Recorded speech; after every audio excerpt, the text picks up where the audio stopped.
The moment everything shattered. She didn't flinch. That's what he noticed first. Not her beauty, not her talent, her stillness.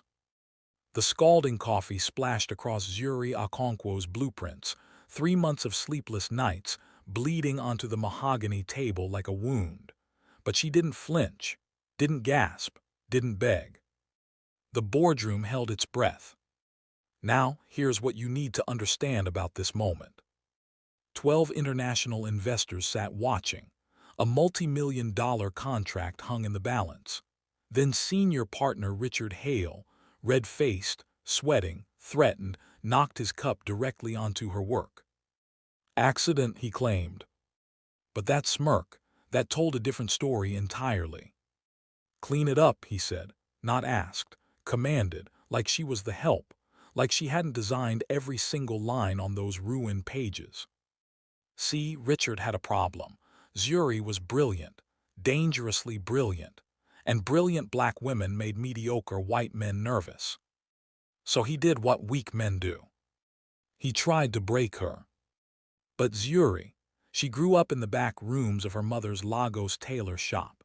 She sketched buildings on scrap fabric because paper was luxury. She put herself through architecture school working 3 jobs while sending money home. This man thought coffee and humiliation would stop her. He didn't know who he was dealing with. I said clean it up, Richard repeated. His voice cracked slightly, because even he could feel it, something shifting in the room. Zuri looked at the ruined blueprints, then she looked at him. Slowly, deliberately, she gathered her bag, her coat, her dignity. No, she said. One word, then she walked out. But here's the part she didn't know yet. Someone was watching. At the head of the table, barely visible in the shadows, sat a man who hadn't moved during the entire presentation. Hadn't spoken once. Most people forgot he was even there. Kang Dae-hyun, CEO of Kang Industries Seoul, lead investor, the kind of man whose single signature could build empires or burn them to ash. His eyes, cold, calculating, dangerous, had tracked every moment of that humiliation. Not the blueprints, not Richard's pathetic power play. Sorry. He watched her controlled rage, the fire she swallowed instead of releasing, the dignity she refused to surrender. Something flickered in his chest, something he hadn't felt in 15 years. Recognition. Richard was already laughing nervously. Women right, so emotional. Mr. Hale, Dae-hyun's voice sliced through the room like a blade, soft, lethal, final. Richard froze mid-laugh. That woman, Dae-hyun stood slowly. What is her name? Zuri, she's nobody, sir, just a junior. She designed everything in this presentation. It wasn't a question, didn't she? Silence. Dae-hyun smiled, but his eyes stayed ice cold. This meeting is over. If you followed this story up to here, kindly subscribe to the channel and put on the notification button to get notified on our next video.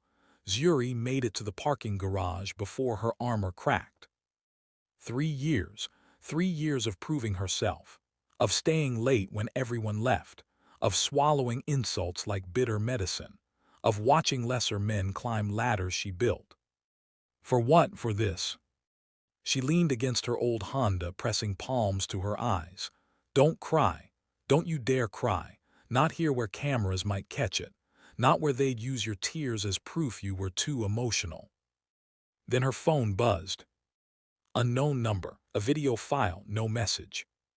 She almost deleted it, almost, but something made her press play. The boardroom appeared on screen, but this angle was different, hidden, private. Someone had been recording everything from a camera she never noticed. Richard's voice filled her earbuds. Her designs are actually mine.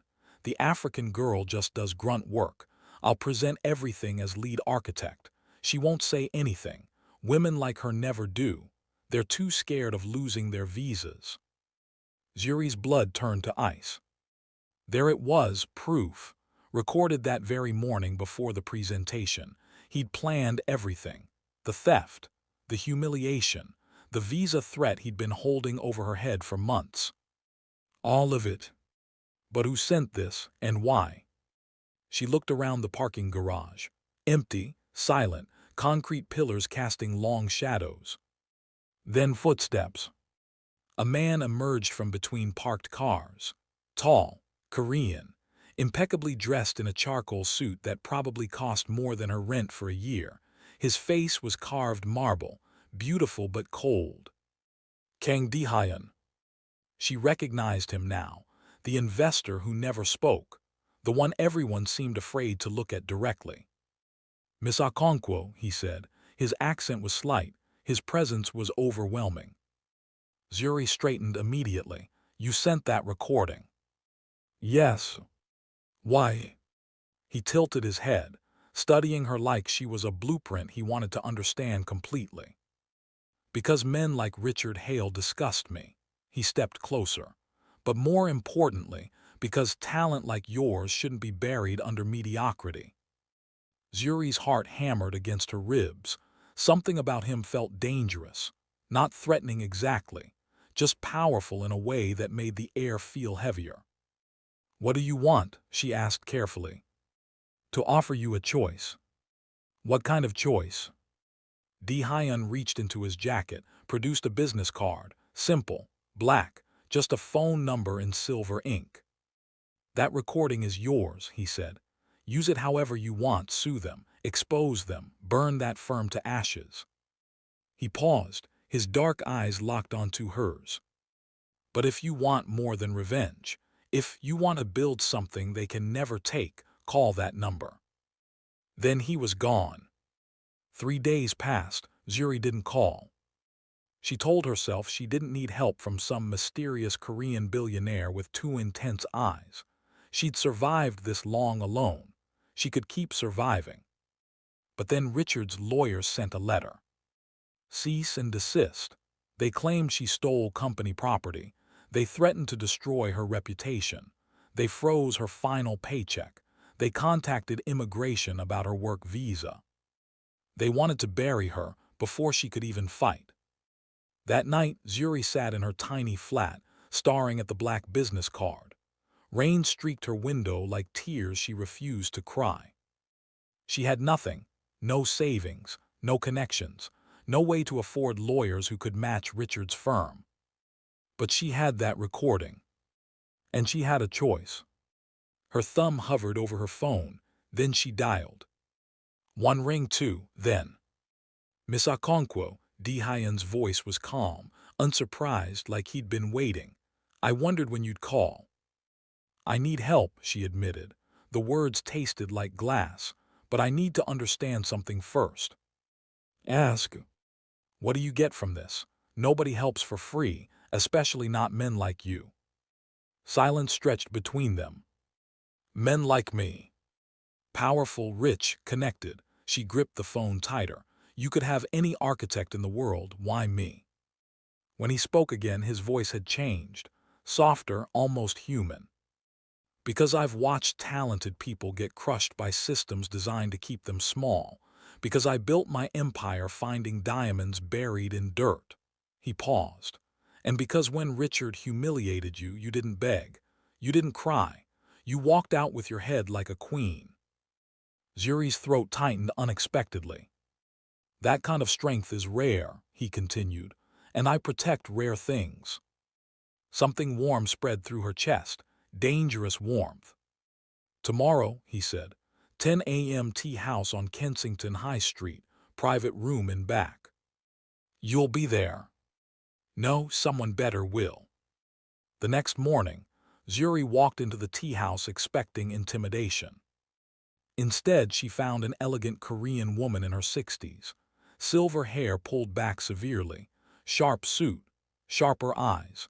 She looked like someone's grandmother, but her gaze held decades of calculated warfare. "Sit," the woman commanded.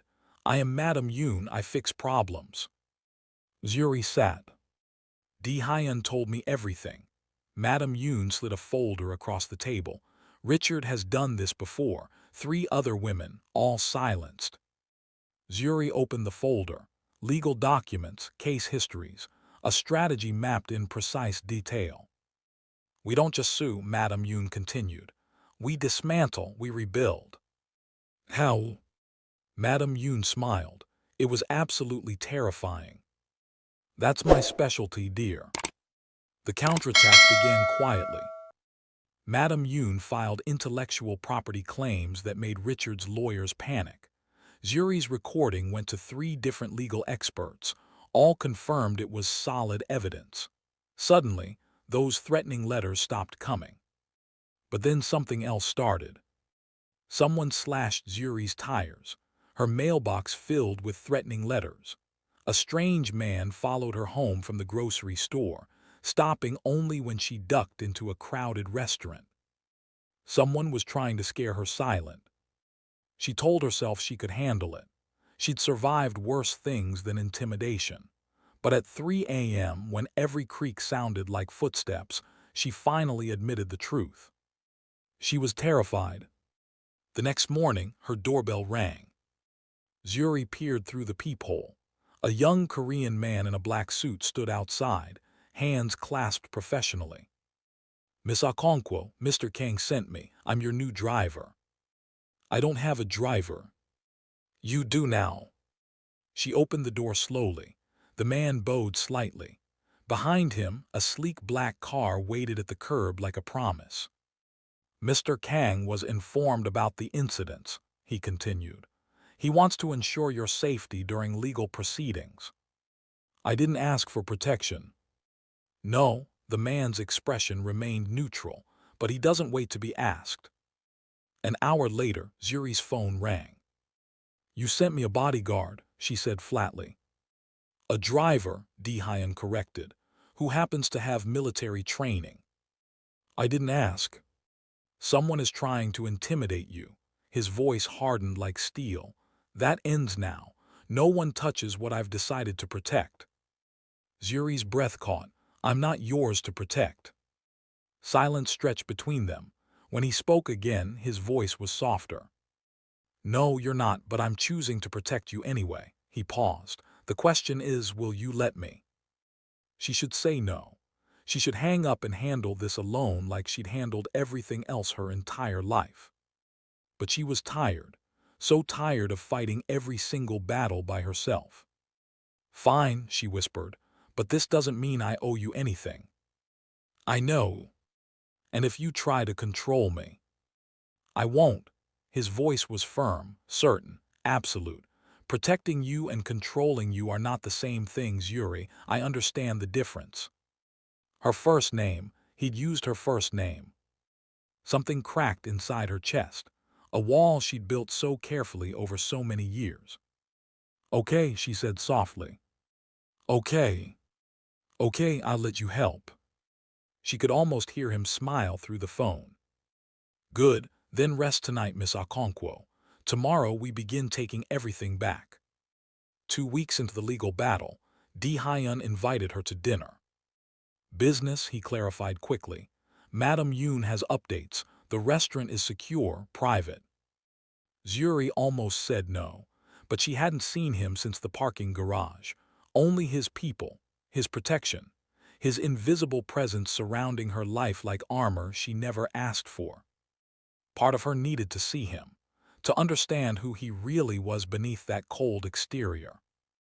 The restaurant was Korean, small, hidden behind an unmarked door in Soho. Inside, warm wood and soft lighting created an intimacy that made her nervous. Dae-hyun stood when she entered. He looked different tonight, less corporate. His sleeves were rolled slightly, revealing a faded scar on his forearm. His eyes tracked her movement with that unsettling focus that somehow didn't feel threatening anymore. You came, he said. You asked. They sat. Food arrived without ordering, course after course of dishes she didn't recognize but found herself loving. He watched her eat like her enjoyment genuinely pleased him. Madam Yoon says the case is strong, he finally said. Richard's lawyers are panicking. They're offering settlements. I don't want their money. Zuri set down her chopsticks. I want my reputation back, my designs, my name. You'll have all of it. His eyes met hers. But that's not why I asked you here. Zuri's heart stuttered. Then why? He was quiet for a long moment. When he spoke, his voice had changed. Rougher, more honest. I grew up in Blasian. My father worked the docks. My mother cleaned hotel rooms until her hands bled. His jaw tightened. When I was 14, a wealthy man's son beat me for looking at his car too long. Broke 3 ribs. The police did nothing. Zuri froze. I built everything I have, he continued, because I swore no one would ever make me feel powerless again. He looked at her directly. But somewhere along the way, I forgot what it felt like to need someone. Why are you telling me this? Because you look at me like I'm dangerous. His voice dropped low. And I am, but not to you, Zuri, never to you. The air between them thickened with something neither could name. I don't know you, Zuri whispered. No, he reached across the table. His fingers brushed hers, barely a touch, electric, but I'd like you to. Her hand trembled slightly under his. This is complicated, she said. Yes. You're powerful, I'm fighting to survive. This could go wrong. Yes. Then why? Because when I look at you, I see someone who refuses to break. His eyes burned with intensity. And that makes me want to stand beside you, not in front, beside. Zuri couldn't breathe properly. I need time, she managed. He pulled his hand back gently, respectfully. Take all you need, I'm not going anywhere. Richard Hale was getting desperate. The settlement offers climbed higher every week. The legal pressure intensified. Zuri's case was airtight, and everyone knew it. So he tried something different. Zuri was leaving the tea house after meeting Madame Yoon when a black car pulled alongside her. Richard himself stepped out. He looked thinner, older. Fear did that to people. Miss Okonkwo, his smile was oily, desperate. We need to talk. Zuri's driver moved toward her protectively, but she held up her hand. Talk about what? About your new friend, Kang Dae-hyun. Richard's smile widened, but his eyes were calculating. Do you even know who he really is? Her stomach tightened. I know enough. Do you? Richard stepped closer. His company has connections to Seoul's underground, organized crime, violence. The man is a wolf in expensive clothing, sweetheart. Zuri kept her face neutral, but her heart was racing. He's using you, Richard continued. Whatever he's promised, it comes with a price. Men like him don't protect women like you out of kindness. Women like me. Richard's mask slipped slightly. You know what I mean. I do. Zuri's voice turned cold. You mean black women. Women you think should be grateful for scraps. Women you thought you could steal from and humiliate without consequences. Richard's face reddened. I'm offering you a way out. Drop the case. Take the settlement. Walk away before you get seriously hurt. Zuri stared at this man who had stolen her work, who had humiliated her in front of everyone who mattered, who was now trying to poison the one person who'd actually helped her. No, she said simply. Richard's expression hardened dangerously. You're making a mistake. Maybe, she straightened her shoulders, but at least it's my mistake to make. She climbed into the car without looking back. But that night she couldn't sleep. At 2 a.m. she called Dae-hyun. Zuri, his voice was rough with sleep, concerned. What's wrong? Richard said things about you, about your connections, your past. She took a breath. Is it true? Are you involved with organized crime? Silence stretched between them. I've done things I'm not proud of, he finally said. To survive, to build what I have. His voice tightened. But I've never hurt innocents, and I would never hurt you. How do I know that? You don't. His honesty was brutal, beautiful, but I'm asking you to trust me anyway. Give me the chance to prove it. Zuri closed her eyes. Okay, she whispered. Okay. I'll trust you, just don't make me regret it. His voice softened with something that sounded almost like gratitude. I won't. 6 weeks after Zuri walked out of that boardroom, everything finally changed. The massive development contract Richard was counting on, the project that would save his dying firm, went to someone else. Zuri's new company. Madame Yoon had worked miracles behind the scenes. The intellectual property case settled entirely in Zuri's favor. The recording leaked to architectural forums and industry publications. Richard's reputation crumbled like wet paper. But the killing blow came when Dae-hyun pulled his investment completely. Without that backing, Richard's firm collapsed within 10 days, dissolved, finished, gone. And now, 6 weeks later, Zuri stood in her own office, small but beautiful. Her designs covered the walls. Her name gleamed on the door in gold letters. Okonkwo Architecture. Hers. The door opened. Her assistant looked nervous and slightly terrified. Miss Okonkwo, there's a visitor, Richard Hale. He's demanding to see you. Zuri's heart stopped for 1 second, then restarted with cold, clear determination. Send him in. Richard entered looking absolutely broken. His expensive suit was wrinkled. His eyes were hollow. His arrogance had collapsed completely. You destroyed me, he said hoarsely. No, Zuri remained standing behind her desk, powerful, certain. You destroyed yourself. I just refused to let you drag me down with you. Please, his voice cracked pathetically. I'm offering a partnership, a merger. We could rebuild together. Together, Zuri laughed. It was not a kind sound. You called me nobody. You stole my work. You tried to intimidate me into silence. You threatened my immigration status. I was wrong. Yes, you were. Movement by the window caught Richard's eye. He turned slowly. Dae-hyun stood there, silent, watching, immovable. His presence alone filled the room with unspoken threat. Richard's face went completely white. You. I believe Miss Okonkwo gave you her answer, Dae-hyun said calmly. The door is behind you. Richard looked between them, Zuri standing tall, Dae-hyun motionless as stone, and seemed to shrink into himself. Then he left. The door closed. Silence. Zuri let out a breath she didn't realize she'd been holding. You didn't need to be here, she said. I know, Dae-hyun moved closer to her, but I wanted to see you win. She looked at him, this dangerous, complicated, unexpectedly gentle man who had given her every tool she needed and never once tried to wield them for her. Thank you, she said softly. His eyes softened visibly. You did this yourself, Zuri. I just provided support.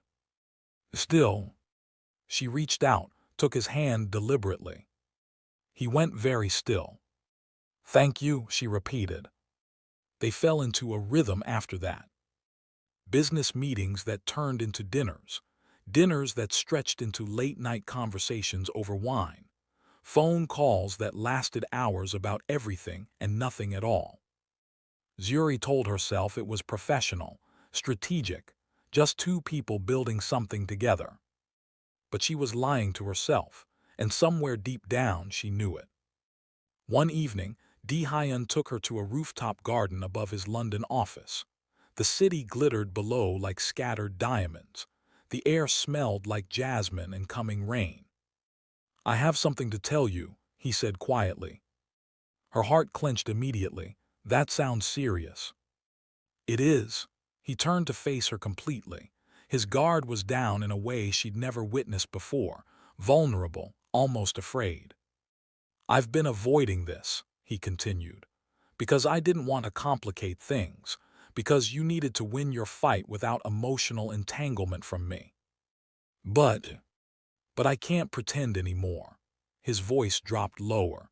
Zuri, I think about you constantly, when I wake up, when I try to sleep, when I'm in meetings that should require my complete attention. Her breath caught in her chest. You've become important to me, he said. More important than anyone has been in a very long time, maybe ever. Dae-hyun. I know the timing is complicated. I know there's a power imbalance. I know you might not feel the same. He swallowed hard. But I needed you to know the truth.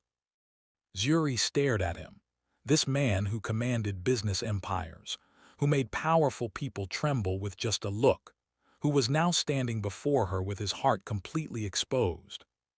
"You're right," she said slowly. "The timing is complicated." His face flickered with obvious pain. But she continued, stepping closer. "I think about you too. I tried not to. I told myself it was gratitude. Business protection." She reached up, touched his face gently. "It's not." His eyes searched hers desperately. "What are you saying?" "I'm saying I feel it too." She took a shaky breath. "Whatever this is between us." Dae-hyun made a sound, low, relieved, almost broken with emotion. Then his hands cupped her face gently, so gently, like she was the most precious thing he'd ever touched. "Can I kiss you?" he whispered. Her answer was closing the distance herself. The kiss was soft at first, careful, a question more than a claim. His lips moved against hers with restrained intensity, holding back years of loneliness and wanting. When they finally pulled apart, his forehead rested against hers. "Stay with me tonight," he murmured. "Not like that, just stay. I'm not ready to let you go yet." Zuri smiled against his lips. "Okay." Being with Dae-hyun meant entering his world completely. And his world had enemies. The first warning came 3 weeks after their rooftop confession.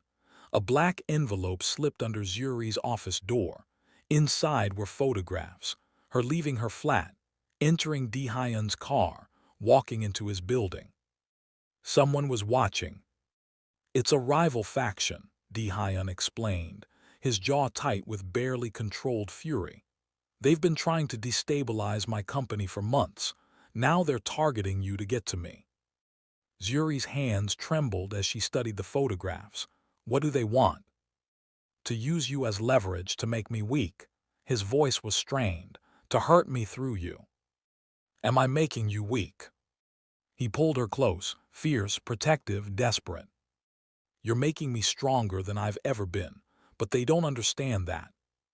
Security around her doubled immediately.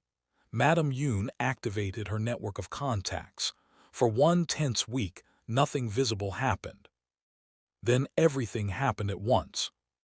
Zuri was leaving a client meeting when 2 large men blocked her path. Tall, menacing, speaking rapid Korean she couldn't understand. "Mr. Kang sends his regards," one said in heavily accented English. "But we want you to understand something very clearly."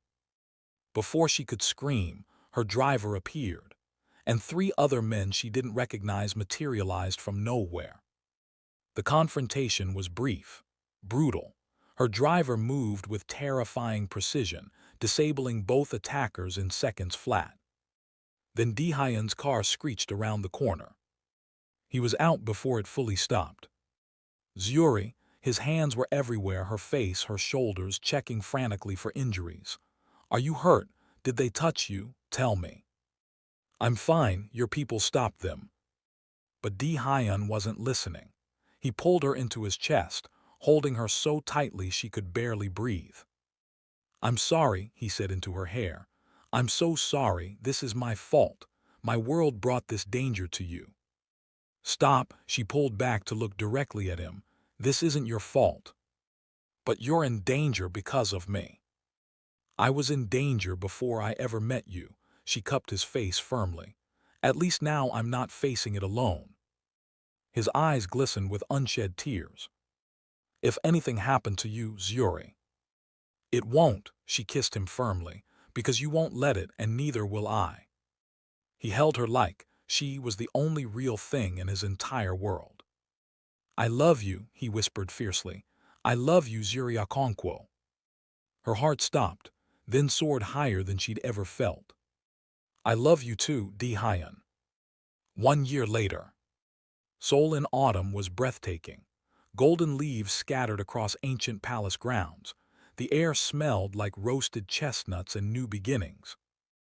Zuri stood on the rooftop of her newest project, a cultural center designed to bridge Korean and African artistic traditions. Her design, her vision, her name etched permanently into the building's cornerstone. Below, the city sparkled with possibility.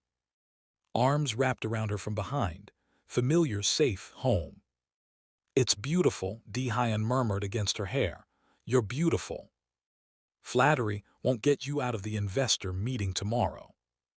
"It was worth trying." She laughed, a sound that came so easily now, a sound she'd almost forgotten she was capable of making. So much had changed in 12 months. The threats had been neutralized, permanently. She didn't ask for details, and Dae-hyun didn't offer them. Some things were better left in shadows.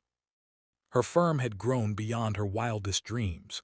3 offices now: Lagos, London, Seoul, designs featured in international magazines, awards lining her shelves.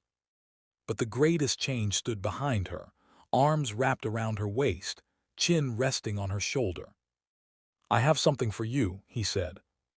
"Another building to design. Something smaller." He turned her to face him.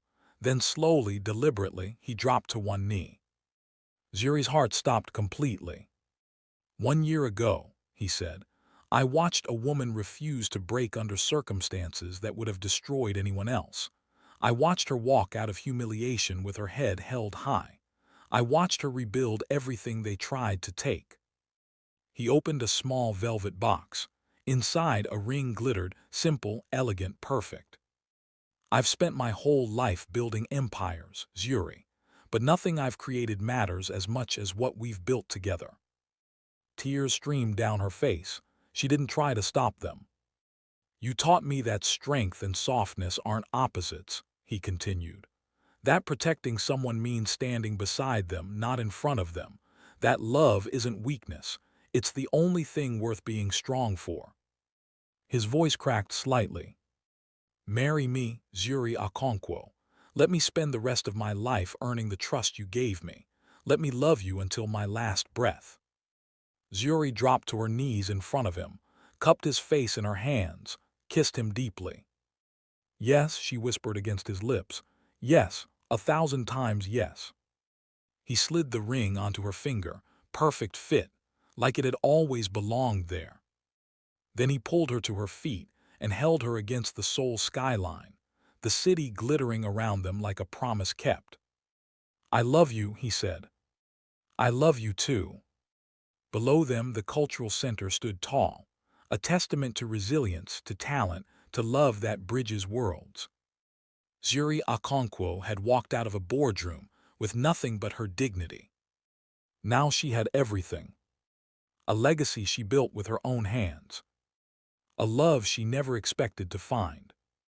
And a future brighter than any blueprint she'd ever designed. The war was over. She had won.